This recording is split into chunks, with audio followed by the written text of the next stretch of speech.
ప్రశ్నలు ఎదుర్కొనే క్షేత్రస్థాయిలో పనిచేస్తున్న మీ అందరికీ కదా నాకు ఎక్కువ తెలుసని నేను అనుకోలేదు. బహుశా దేశం ఈ మనందరి క్షేత్రస్థాయి అనుభవాలకి ఏదన్నా ఒక ఆచరణాత్మక రూపం, అది నీలో సృజనాత్మక రంగం మీద జరుగుతున్న దాడి, ఫాసిస్టుల దాడి సందర్భంలో మనకి ఏదైనా ఒక తాత్కాలికంగానైనా ఒక ఆచరణాత్మకమైన రూపం గురించిన ఒక సంభాషణ. సాధారణంగా మాట్లాడే వాళ్ళకన్నా వినే వాళ్ళు ఎక్కువ తెలియదు అంటారు. గిరిజనులు, ఆదివాసులు ఏమనుకుంటారంటే మాట్లాడే వాళ్ళకన్నా వినే వాళ్ళు ఎక్కువ తెలివైన వాళ్ళు అనుకుంటారు. ఆ లెక్కన నేను కూడా నాకన్నా మీకు క్షేత్రస్థాయిలో ఎక్కువ అనుభవం ఉంది అని అనుకుంటున్నాను. అయితే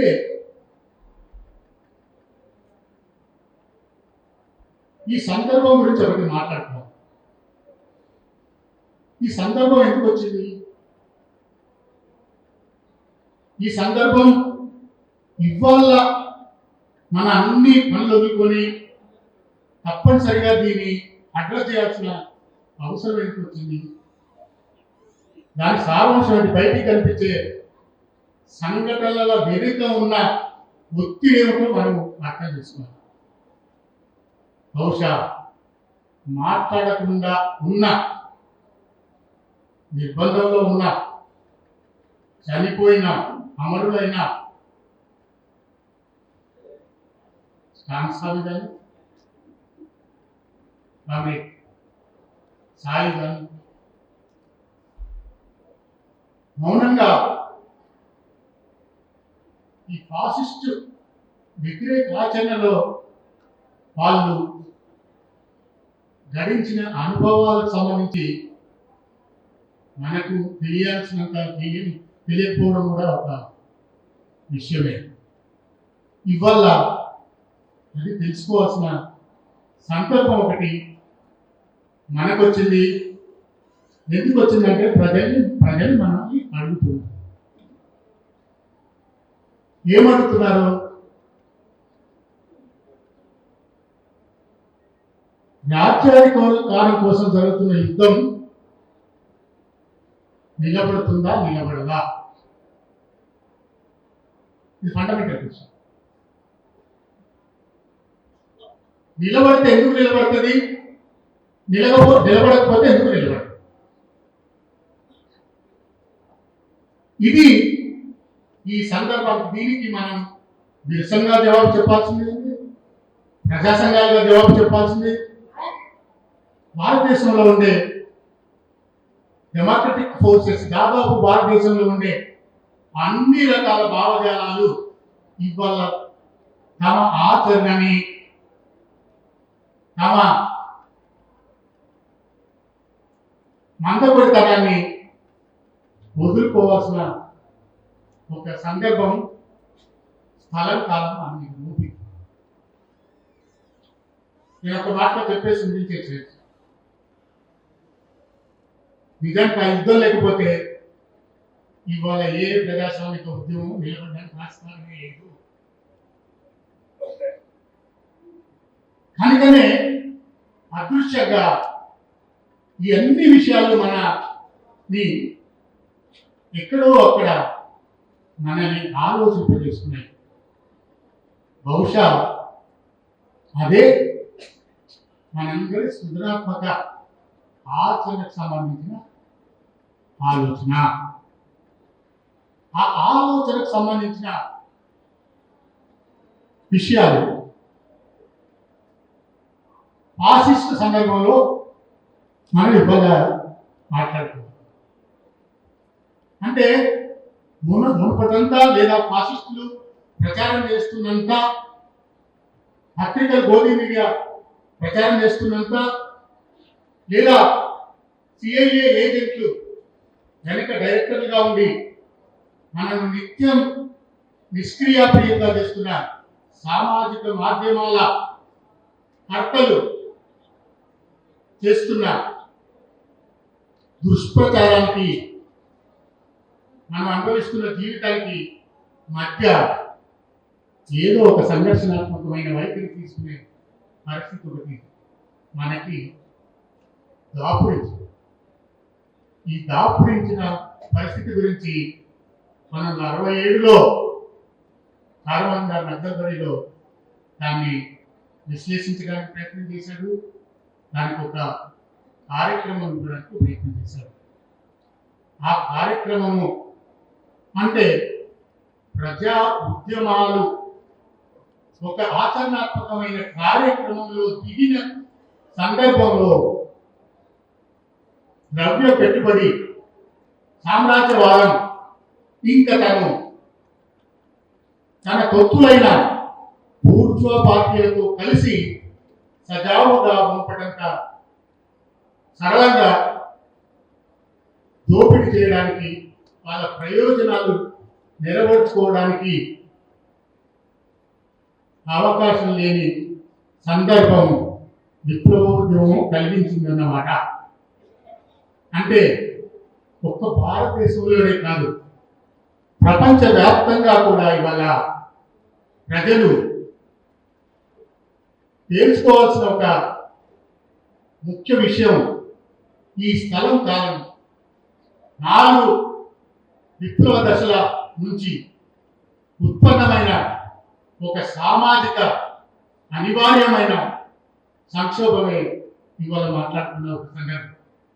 ఆ సందర్భం మనకు కనపడతానే ఉంది. సాధారణంగా ఈ రకంగా మాట్లాడితే విప్లవానికి సంబంధించిన దాన్ని మనం ఏదో సృజనాత్మక విషయంగా పరిగణించడానికి అవకాశం తక్కువ. అందుకే మావో లేదా మార్క్సిజం చెప్పేది ఏంటంటే, 3 మాటల్లో చెప్పేది ఏంటంటే, 1 ఉత్పత్తి కోసం పోరాటం, 2 వర్గ పోరాటం, 3 శాస్త్రీయ విజ్ఞానం. ఈ 3 కూడా మేధోపరమైన, సృజనాత్మక అభివృద్ధికి సంబంధించిన అంశాలు. ఈ అంశాలను సాధించడానికి వర్గ పోరాటం నడుస్తుంది. ఈ వర్గ పోరాటం ఎన్ని దశలుగా వచ్చిందో మీకు తెలుసు, నేను పదే చెప్పాల్సిన అవసరం లేదు. అది ఎంత హింసాత్మక రిప్రెషన్ ఎదుర్కొందో మీకు తెలుసు. ప్రపంచంలో వచ్చిన ఫాసిస్ట్ నిర్బంధాలన్నీ కూడా మార్క్స్ దయవలనే వచ్చింది అన్నట్టు నా చిరకాల మిత్రుడైన ఒక తక్కువ వ్యక్తి.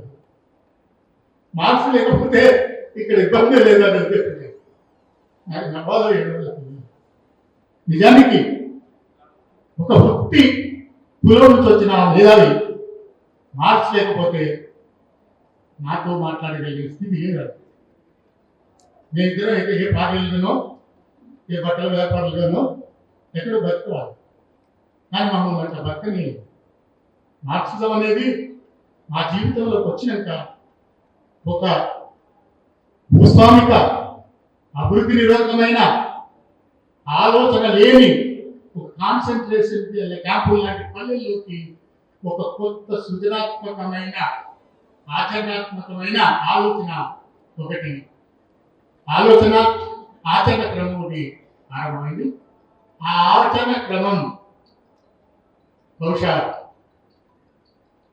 పొద్దున పాడబడిన కత్తులు తీసుకుపోయిన మిత్రుల పేర్ల బారిన అది వదిలిపెట్టేది కాదు అని దీంట్లో అనుభవం అవుతుంది. ఈ ఆచరణ సృజనాత్మక ఉండే బలం ఏది? మీరు ఏ భాషిస్తున్నారైనా ఆ పాట పాడమనండి, వాళ్ళు పిరికి సన్నాసి, పిరికి వాళ్ళ ఆ జీవితం అంతా కార్పొరేట్లకు లొంగిపోయిన ఒక విధ్వంసమైన స్వార్థపూరితమైన అభివృద్ధి నిరోధకమైన పాత సాంప్రదాయిక భావన. అది ఎంత కానివ్వండి, వాడికి ఎన్ని విషయాలు వేయండి, 5 లక్షల పిల్లగాలు పెట్టనియండి, ఏదైనా కానివ్వండి, వాడు ఒక పిరికి సన్నాసి. ఆ పిరికి సన్నాసి తాగట్లో నిలబడి కార్పొరేట్, నేనేమో తప్పుతనేమో నాకు కొంచెం కన్ఫ్యూజన్ గా ఉంది. 3 అంశాలు ఉన్నాయి. ఒకటేమో మేధోపరమైన విషయం, రెండోది ఫాసిజం, మూడోది కార్పొరేట్ శక్తి. ఈ లింక్ ఏమైనా మిస్ అయితేనేమో నాకు కొంచెం కన్ఫ్యూజన్ గా ఉంది. మీ లింక్ అయితే చెప్పండి. అతను మొత్తంగా 130 కోట్ల మంది, సరే మన ఉద్దేశంలో ఏదైనా కానీ భారతదేశంలో 2500 సంవత్సరాల దుర్మార్గమైన సంస్కృతి వ్యతిరేకంగా సాధించుకున్న పార్లమెంటును, రాజ్యాంగాన్ని, దాని వెనుక లక్షలాది మంది త్యాగాలను అపహాస్యం చేస్తూ దాని యొక్క మనకంటే కవితాత్మకంగా కళాత్మకంగా అంబేద్కర్ అని అపహాస్యం చేస్తారు. దాని అర్థం ఏమిటో, దాని అంతరార్థం ఏమిటో మనం అనుకుంటాం. దాని అంతరార్థం ఏమిటో ప్రజా పోరాటాల నేపథ్యంలో మనం తెలుసుకోవడం. దాని అంతరార్థం, మీరెన్ని ప్రయత్నాలు చేసినా ఆ 5 సార్లు ఉచ్చరించిన తర్వాత ఏమన్నాడండి వాడు? మీరు దేవుని పేరును స్మరిస్తే మీకు స్వర్గం దొరుకుతుంది అని. అంటే ఏమిటన్నమాట? మీరు ఎన్ని ప్రయత్నాలు చేసినా కార్పొరేట్ ప్రయోజనాల కోసం మిమ్మల్ని చంపడం ఖాయం. ఇది ఎవరి టోనండి? ఇది ముసోలినీ అన్నాడు, హిట్లరు అన్నాడు. బహుశా ఆయన 3 సంవత్సరాల హిందూ మతాన్ని మూలపుట్టిన ఆయన ఇదే మాట. ఎవడైతే హక్కుల గురించి మాట్లాడతాడో, ఎవడైతే హక్కులు అంటే సృజనాత్మకతే, హక్కులు అంటే ఆ సమాజంలో ఆ టైంకు వచ్చిన అభిల్స్ని బ్రేక్ చేయడమే. హక్కులు అంటే ఉత్పత్తిలో వచ్చిన ఒక సృజనాత్మక ఆలోచనని ముందుకు తీసుకుపోవడానికి సంబంధించిన కలకాల కార్యాచరణ. ఆ కార్యాచరణని ఎక్కువగా చూస్తుంది. ఈ సందర్భంలో మన ముందుకు వచ్చిన నన్ను చాలా మంది అడుగుతూ ఉంటారు, 4 విషయాల మీద సాధారణంగా అడుగుతున్నారు. ఒకటి, ఢిల్లీలో మోహరించి ఉన్న 370 సంఘాల రైతుల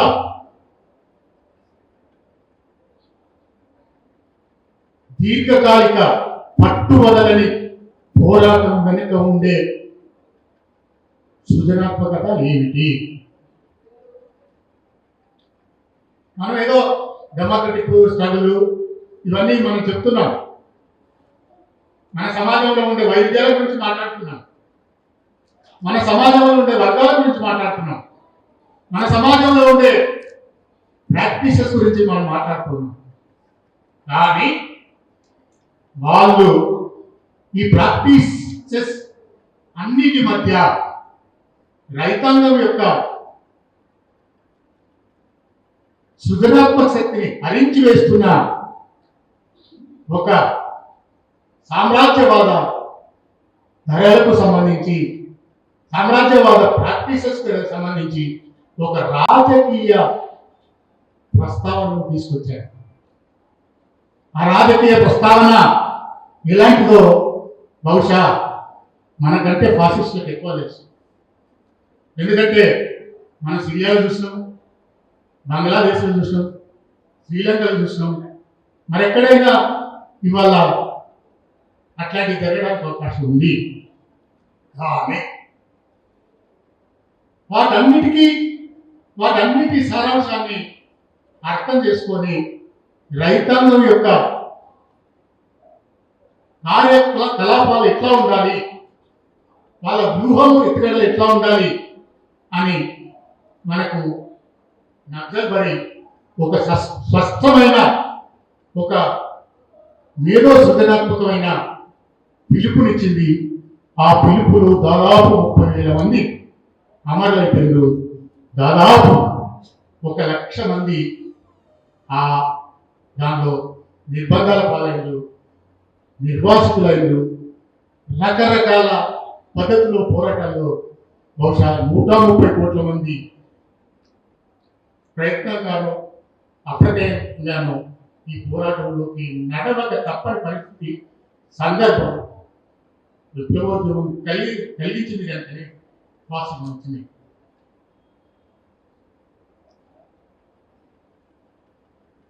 ఇంకొక విషయం అడుగుతూ ఉంటారు, కగారి యుద్ధం గురించి ఇందాకే మాట్లాడారు. ఇవాళ ఇప్పటికీ బహుశా నడుస్తుంది అనుకుంటా కుంభమేళకి సామ్రాజ్యవాదులకి సృజనాత్మకత ఏమి సంబంధమో మనం ఆలోచించాల్సిన విషయం. వీళ్ళంతా ఎవరయ్యా? భారతదేశంలో ఉండే మధ్యతరగతి, భారతదేశంలో ఉండే వృత్తిపరి వారు, భారతదేశంలో ఉండే చిన్న వ్యాపారస్తులు. మనం ఎవరినైతే ఫాసిస్టు శక్తుల ప్రభావానికి లోనై ఉన్నారనుకుంటున్నామో అలాంటి వాళ్ళందరినీ నిరంతరం ఖాళీ చేయడానికి వాళ్ళ ప్రోగ్రాం కుంభమేళ. ఇది మనకు బయటికి కనిపిస్తుంది. విషాదకరమైన విషయం ఏంటంటే ఈ శక్తుల్ని ఐడెంటిఫై చేసింది మనమే. 2007లో మనకి ఫాసిజం ప్రాంతాల వారిగా, జిల్లాల వారిగా నిర్బంధం వచ్చింది. మన ప్రాంతాల నుంచి వ్యూహం ఎత్తుగడల భాగంగా మనం రాష్ట్రాల వ్యాప్తమైన, మనం దేశవ్యాప్తమైన. అప్పటిదాకా వాడు మన సృజనాత్మక మేధో శక్తి మీద పార్లమెంటు ప్రజాస్వామ్యం అనే దగులుబాజీ వ్యవస్థ తప్పకుండా పరిష్కరిస్తుంది అని అంటున్నారు. మన ప్రభావితానికి లోనైన ప్రజానీకం ఎవరు అనేది వాడి తరం కాదు, తెలుసుకోవడానికి తరం కాదు. దానికి మనమే చెప్తున్నాం, అయ్యా ఈ మొత్తం విప్లవోద్యమం క్రమంలో పాత కుల సంబంధాలు, పాత అస్తిత్వ సంబంధాలు, పాత ప్రాంతీయ సంబంధాలు, పాత జాతుల సంబంధాలు, పాత వర్గ సంబంధాలు ఒక సృజనాత్మక స్థితిలోకి ట్రాన్స్ఫార్మ్ అవుతున్నాయి. ఆ ట్రాన్స్ఫార్మ్ అయినప్పుడు మనం ఆ కాలంలో మన ఎత్తుగడలని ఎట్లా మనం రూపొందించుకోవాలా, ఆ రూపొందించుకునే క్రమంలో మన మిత్రులు ఎవరు, శత్రులు ఎవరు అనే దాన్ని 2007లో భారతదేశ వ్యాప్తంగా మనం మెజార్టీగా భారతీయ విప్లవోద్యమాన్ని సమీక్షించుకోవడం జరిగింది. ఆ సమీక్షలో ఈ కొత్త శక్తులని మనం పసికట్టడం జరిగింది. మనతో మన విప్లవోద్యమాలకి, మన సాంస్కృతిక ఉద్యమాలకి ముందు నడిచిన ప్రతి పూర్వ వర్గం మన మీద, మన ఎత్తుగడల తీవ్రత వల్ల, మన వ్యాప్తి వల్ల, మన అండర్స్టాండింగ్ వల్ల ఆ విప్లవోద్యమాలకి క్రియాశీలంగా వస్తున్న సెక్షన్స్ తోటి అవి వాటి అస్తిత్వానికి సంబంధించిన ఒక సమస్య వచ్చింది. దాన్ని పరిష్కరించడంలో సమస్యలు అవి రకరకాల, వాటిని మేనేజ్ చేయడానికి, వాటిని డ్రైవ్ చేయడానికి, వాటికి అస్తిత్వాన్ని ఇవ్వడానికి, మానసిక ఆర్థిక వెసులుబాటు కలిగించడానికి ప్రభుత్వాలు ప్రయత్నం చేసి అవి మన రాష్ట్రంలో మొదలైనవి, అవి దేశవ్యాప్తంగా వాటిని ఒక ఒక పద్ధతి ప్రకారంగా అవి అభివృద్ధి చేయడానికి. సరే, దీంట్లో చాలా ఇష్యూస్ మనం మాట్లాడుకోవచ్చు. పాత అంతర్జాతీయంగా వచ్చిన ప్రజా ఉద్యమాలలో 3 రోజులు: 1 ఫ్రెంచ్ విప్లవం, 2 సోషలిస్ట్ విప్లవం, 3 గ్రేట్ డిబేట్, 4 సాంస్కృతిక విప్లవంలో మనం సలకాలలో ప్రజల వైవిధ్యాల గురించి అధ్యయనం చేయడానికి ప్రయత్నం చేసినాము. ఆ అధ్యయనాన్ని వాడు మరణశయ్య మీద ఉన్న సామ్రాజ్యవాదం, కార్పొరేట్ శక్తులు మరి ఇంకా ముందుకు వెళ్ళడానికి వాళ్ళ దగ్గర మార్గం ఏంటంట, వాళ్ళు ఇంకా ఆర్థిక రంగంలో వాళ్ళు దోపిడీ మినహా ఇంకేం చేయలేదు. ఈ మధ్యలో ఆక్స్ఫామ్ 2023 నుంచి 2024 3 రెట్లు 1300 లక్షల కోట్లు పెట్టుబడిదారులు సామ్రాజ్యవాదులు ప్రపంచవ్యాప్తంగా దోపిడీ చేసుకున్నారు. 99 మంది కొత్త మిలియనీర్స్ వచ్చారు వాళ్ళు. దీంతో చాలా మార్పులు వచ్చినాయి. ఒకప్పుడు 1/3 సోషలిస్ట్ కంట్రీస్ ఉన్న ప్రపంచం ఇవాళ అదంతా కూడా ఫాసిస్ట్ ప్రాబల్యానికి ఉంది. ఒక పక్క ప్రపంచవ్యాప్తంగా ప్రజానీకంలో మునుపెన్నడూ లేనంత చైతన్యం పెళ్ళిపుట్టింది. ఆ చైతన్యాన్ని మునుపట్లాగా ఒక క్రియాశీలమైన రూపంలోకి తేవడంలో ఇవాళ కొత్త నమూనాకు సంబంధించిన ప్రపంచవ్యాప్తంగా దేశవ్యాప్తంగా రూపొందాల్సిన క్రమం ఒకటి భారతదేశంలో ఆరంభమైంది. బహుశా భారతదేశంలోనే ఈ ప్రయోగాలన్నీ కూడా చేయడానికి వాడు ప్రయత్నాలు చేస్తున్నాడు. దీన్ని టర్కీలో అమలు చేశారు, మన దగ్గర అమలు చేశారు. మంత్ర స్థాయి యుద్ధంగా మన మిత్రులు చాలా రాష్ట్రంగా నాకు ఈ 4 విషయాలు చెప్పింది. మనం చాలా వర్క్ చేస్తాము. కొన్ని 10-15 పుస్తకాలు వచ్చినాయి. పథకాల సిరీస్గా రాశారు మన మిత్రుడు. అనేక మంది కవిత్వం సాహిత్యం రాశారు. సో ఇది ఇవాళ తనను తాను కాపాడుకోవడానికి, తనను తాను ఈ మరణ చేయబడిన స్థితిని అర్థం చేసుకోవడానికి మునుపటిలాగా క్రూడ్ మెథడ్లో ప్రజలు అజ్ఞాతమైన ప్రజలు అర్థం చేసుకోవడము సాధ్యం కాదు. కానీ ప్రజలని మునుపటిలాగా యుద్ధాలతోటో డబ్బు ఖర్చు పెట్టో ఆయుధాలతోటో పంచడానికి అవకాశం లేని దశలో కమ్యూనిస్టులు ఎవరో తెలుసుకోవడానికి, మార్కెట్ను విస్తరించడానికి, తమ మిత్రులు ఎవరో శత్రువులు ఎవరో తెలుసుకోవడానికి డిజిటల్ రంగం అనేది ఒకటి వచ్చింది. దీని రూపకర్తలు, డైరెక్టర్స్ జర్మనీ గూఢచారులు, రష్యన్ గూఢచారులు కావచ్చు, చైనా గూఢచారులు కూడా కావచ్చు, లేదా యూరోప్ సిఐఏ లాంటి అనేక గూఢచారులు కలిసి రూపొందించిన సామాజిక మాధ్యమాలకి అలవాటైన కొంతమంది యువకులు కూడా కుంభమేళాలకు వెళ్ళడం గమనించవచ్చు. ఇది వాళ్ళ మీద 4 రకాలుగా మనకు వ్యక్తమవుతున్న ఒక సమస్య. సో నా దగ్గర చాలా మాట్లాడవచ్చు. ఆఖరిగా నేను చెప్పాల్సిన విషయం ఏంటంటే, ఈ విషయం మనకి కొత్త వచ్చింది ఏం కాదు.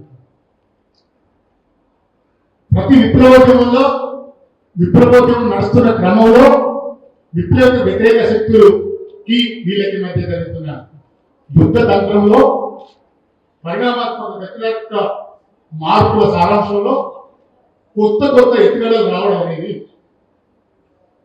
సర్వసాధారణమైన విషయం. లెనిన్ 1905 నూతన ప్రజాతంత్ర విప్లవంలో పీటర్స్బర్గ్ కార్మికులు, దేశవ్యాప్తంగా కార్మికులు సభ చేసిన తర్వాత, వాళ్ళు ప్రభుత్వాన్ని కూలగొట్టే దశకు వచ్చిన తర్వాత దాని మీద దేశవ్యాప్తంగా మోసపూరితంగా కొంతమంది సైనిక అధికారులతో కలిసి కుట్ర చేసి వేలాది మందిని చంపేసిన తర్వాత దాదాపుగా బోల్షెవిక్ పార్టీ కానీ అక్కడ ఉన్న అన్ని రకాల పార్టీలు ఒక స్తబ్దతలోకి వెళ్ళిపోయిన తర్వాత మరి ఇంకా విప్లవం రాదు అనే ఒక దశని విశ్లేషించడానికి లెనిన్ చాలా మనం పడుతున్న మననే ప్రాంతాలలో ఒకనొక ఇందాక మిత్రుడు వ్యవసాయ సంక్షోభంలో నీటి పాత్రకు సంబంధించి చెప్పారు, రాయలసీమకు సంబంధించిన అది ఆ సందర్భాన్ని ఆచరణాత్మక దృష్టితోటి ఎట్లా విశ్లేషించాలి, ఎన్ని రకాల భావజాల ధోరణులు ఉన్నాయి, ఎవరు పోరాటం ముందు పోతున్న కొద్దీ లిక్విడేట్ అవుతారు, ఎవరు ఈ దుర్మార్గానికి అంతర్గతంగా సహాయం చేశారు, నిజానికి నిరాశపడ్డ విప్లవ కార్మికులు బోల్షెవికులు నిరాశ పడ్డానికి పడవచ్చునా, వాళ్ళు వాళ్ళ శక్తిని ఎట్లా అంచనా వేసుకోవాలి అనడానికి ప్రజాతంత్ర విప్లవంలో 2 ఎత్తుగడలు అని ఆయన ఒక డాక్యుమెంట్. ఆ డాక్యుమెంట్లో ఆనాటికున్న మెన్షిస్టులు, లిక్విడేషనిస్టులు, నవ్యోధకులు, యథాతథవాదులు ఆ మొత్తం వాళ్ళ లక్ష్యాలని వాళ్ళు అప్పటిదాకా చేసిన పోరాటాలని అధ్యయనం చేసి ఈ మొత్తం శక్తులు యాక్టివేట్ అవ్వడానికి కారణం ఎవరు అనే ప్రశ్నని ఆయన వేసుకున్నాడు.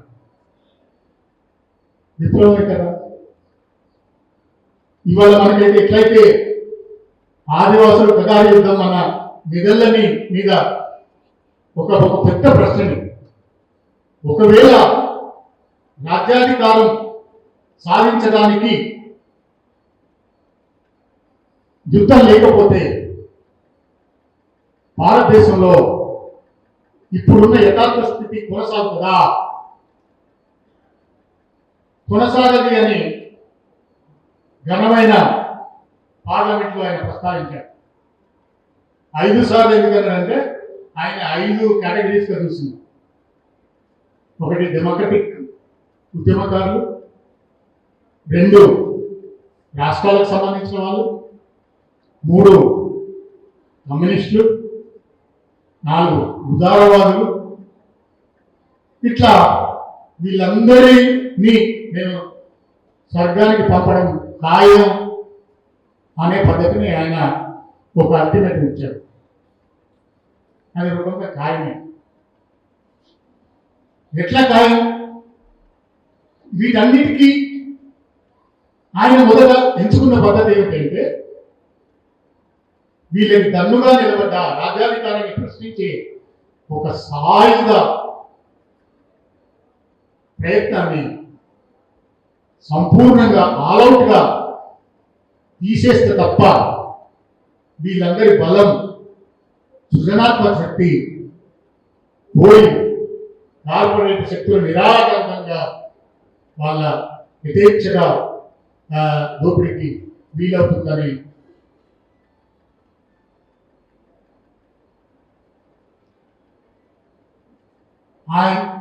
ఆయన పగటి కళ కంటున్నారు. నిజానికి అన్ని దేశాలలో ఇవాళ ముద్దగా కూడా ఫాసిస్టులని లేదా సామ్రాజ్యవాదుల్ని కట్టడానికి లేదు. ఇవాళ సామ్రాజ్యవాద దేశం అమెరికా అంటే అమెరికన్ రాజకీయ అధికారానికి కార్పొరేట్ శక్తులకు మధ్య వైద్యం ఉంది. అట్లాగే భారతదేశంలో ఇవాళ మీకు అందరికీ తెలుసు, గుజరాతీ అచానక్ దుర్మార్గమైన చర్యల వల్ల ఉచ్చకొత వల్ల హఠాత్తుగా ఒక 10 సంవత్సరాల మొత్తం లక్షల కోట్లు దోపిడీ చేసిన వాళ్ళకి సాంప్రదాయిక యూరప్ సామ్రాజ్యవాద దేశాల వాళ్ళకి ఈ మధ్య వైద్యం. అట్లాగే ఇవాళ మనము సాంస్కృతిక విప్లవం గురించి మాట్లాడుకున్నాం కనుక రష్యా తీసుకొచ్చిన ద్రవ్య పెట్టుబడి సామ్రాజ్యవాద పద్ధతి ఒకటి ఉంది. అది కూడా ఒక శక్తిగా ఉన్నది.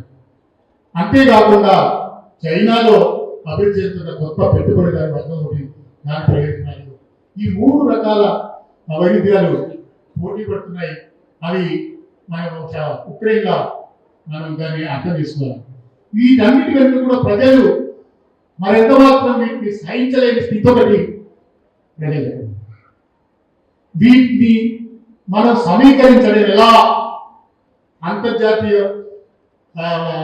రంగంలో కానీ జాతీయ రంగంలో కానీ పోరాటంలో మనం ఎక్కడైతే పోరాటాలు చేస్తున్నామో ఆ రంగంలో కానీ మనం వీటిని ఐక్యం చేయడానికి సంబంధించిన ఒక ఏదో సృజనాత్మక ఆలోచన అనేది బహుశా అది ఎన్ని ఎదురు దెబ్బతిన్నా అరెస్టులు ఎన్నైనా కూడా బహుశా ప్రపంచంలో మొట్టమొదటిసారిగా మన కామ్రేడ్ సాయిబాబా వీళ్ళందరూ చేసిన ఒక ప్రయత్నం మాత్రమే ప్రయత్నం. ఇప్పటికీ దాని జవాబు పట్టుకోండి. వాళ్ళు లేవనెత్తిన ప్రశ్నలకి జవాబు చెప్పే దమ్ము ఎవరికైనా ఉందా? వాళ్ళ కోర్టుకు కానీ వాళ్ళ రాజకీయ అధికారానికి కానీ వాళ్ళని సమర్థించే ఏ పార్టీకైనా వాళ్ళ లేవనెత్తిన అంశాలకు సంబంధించి వాళ్ళ సొంత వ్యక్తిగత అంశాలు లేవనెత్తలేదు. వాళ్ళు ఒక సన్నివేశంలో, ఒక కలకాలంలో, ఒక సంక్షోభంలో ప్రజలకు సంబంధించిన ఒక భయంకరమైన స్థితికి ఒక కార్యరూపం ఇవ్వడానికి ప్రయత్నం చేశారు. ఆ ప్రయత్నం బహుశా 1985లో ఇక్కడ ఉండే దేశం మొట్టమొదటి అణచివేత చుట్టుపోత వచ్చిన కాలంలో వాళ్ళు దేశవ్యాప్తం చేయడానికి ప్రయత్నం చేశారు. ఆ దేశవ్యాప్తమైన దాన్ని 1992లో దాన్ని ఒక ప్రజా ప్రతిఘటన వేదికగా చేశారు. వాళ్ళు ఇప్పుడు మనం ఏం చేస్తున్నామో అదే పనిని దేశవ్యాప్తంగా ఉండే అనేక పోరాడే సంస్థలతో చర్చించారు. అంతేకాకుండా అంతర్జాతీయ సమాజానికి కూడా మొట్టమొదటిసారిగా భారతీయ విప్లవోద్యమాన్ని గురించి మరెప్పుడు లేనంత కళాత్మకంగా, సృజనాత్మకంగా వాళ్ళు చెప్పడానికి ప్రయత్నం చేసింది.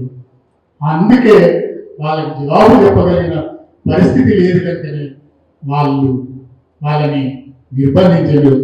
అయినా వాళ్ళు మనకి ఆ ప్రశ్నని ఉండటం మూలకంగా మన ఇవాళ ఇంత సుదీర్ఘంగా, ఇంత శాస్త్రీయంగా చర్చించడానికి వాళ్ళు మార్గం ఇచ్చారు. నిజానికి మనం అందరం మనకంటే సాయిబాబా మీద పెట్టే కేసు సంబంధించిన 851 పేజీ ఏమో ఉండదు. అందులో వారు ఎన్ని దుర్మార్గమైన అభియోగాలు తీసినా కూడా ఒక పక్క వాళ్ళు చేసిన కృషికి సంబంధించిన దాన్ని వాడు సాక్ష్యంగా పెట్టక తప్పలేదు. అందులో వాళ్ళు ఎంత ఇబ్బంది పడ్డారు, వాళ్ళు దాన్ని చేసిన ప్రయత్నం ఏమిటో కూడా వాళ్ళు అక్కడ చెప్పడానికి ప్రయత్నం చేసిండు. ఆ కృషిని మనం ఏమన్నా ముందుకు తీసుకుపోవడానికి ఆ కృషి ఏమిటో మనం తప్పకుండా తెలుసుకోవాల్సిన అవసరం ఉంది. ఆ కృషి ఒకటి జాతులకు సంబంధించిన సమస్యను వాళ్ళు అర్థం చేసుకోవడానికి ప్రయత్నం చేసింది. ఒకటి అంతర్జాతీయంగా ఉండే పరిస్థితిని అర్థం చేసుకోవడానికి ప్రయత్నం చేసింది. 2013లో భారత విప్లవ ఉద్యమం జాతీయ అంతర్జాతీయ పరిస్థితుల మీద ఒక ఆచరణాత్మకమైన ఒక అవగాహనని కలిగించడానికి ప్రయత్నం చేసింది. ఆ 2007 తర్వాతనే అంతర్జాతీయ పెట్టుబడిదారులు, సామ్రాజ్యవాదం, ఇక్కడ ఉండే దగులుబాజీ వీళ్ళని ఎంచుకొని ఒక నేరస్తులైన ఒక వాళ్ళని ఎంచుకొని ఇందాక సుధాకర్ చెప్పినట్టుగా ఒక ఫాసిస్ట్ ఆవరణని ప్రకటించుకొని వాళ్ళు ప్రయత్నం చేసుకున్నారు. ఇవాళ మన ఇక్కడ మోహరించిన శక్తులలో డెమోక్రటిక్ వాళ్ళు ఉన్నారు. రకరకాల పద్ధతులతోటి ఈ ఉద్యమాలతోటి అభివృద్ధి చెందిన ప్రజా సమూహాలు అస్తిత్వ సమూహాలు, రాష్ట్రాల మధ్య పితృస్వామ్య వ్యవస్థకు సంబంధించిన సమస్య ఉంది, వీటన్నిటికీ మత మైనార్టీలకు సంబంధించిన సమస్య ఉంది. వీళ్ళందరి మీరు ఎటువైపు అట్లాగే మార్క్సిస్ట్ లెనినిస్ట్ గ్రూపులలో కూడా సమస్యలు ఉన్నాయి. ఆ సమస్యలు మీరు పరిష్కరించుకోవాలా, మీరు పరిణామాత్మక దశ నుంచి గుణాత్మకంగా జాతీయంగా ఎట్లా మీరు కార్యక్రమాలు రూపొందించుకుంటారు అనే ఒక ప్రశ్నను ఈ సందర్భం ప్రశ్నిస్తున్నది. ఈ సందర్భమే మనం ఏదో ఆచరణాత్మకమైన సృజనాత్మకమైన విప్లవ కార్యాచరణకు సంబంధించిన ఒక అడుగు. ఒకసారి మా అనుభవం చెప్పాలి. ఒకసారి ఎందుకో కళాకారులు అందరూ కలిసి మాతో కూడా కలిసి ఒక 4 రోజులు మేమంతా ఏమైనా ఇట్లాంటి నిర్బంధాన్ని ఎదుర్కోవడానికి ఏమైనా చేద్దాము అని కూర్చున్నాం.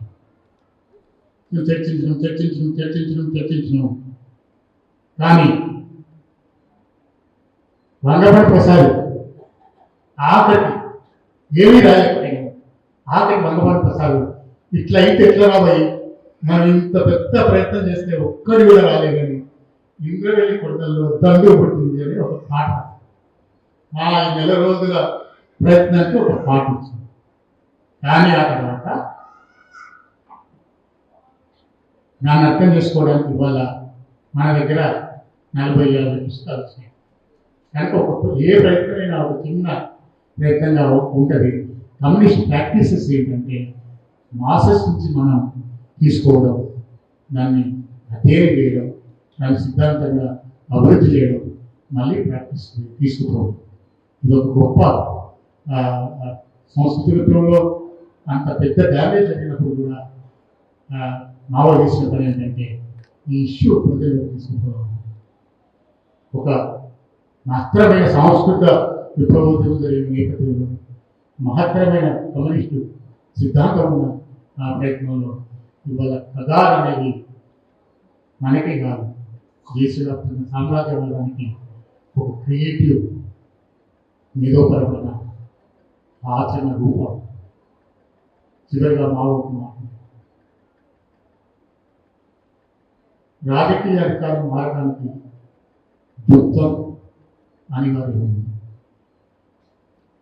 యుద్ధం సైన్యం అవసరం. ఈ సైన్యాన్ని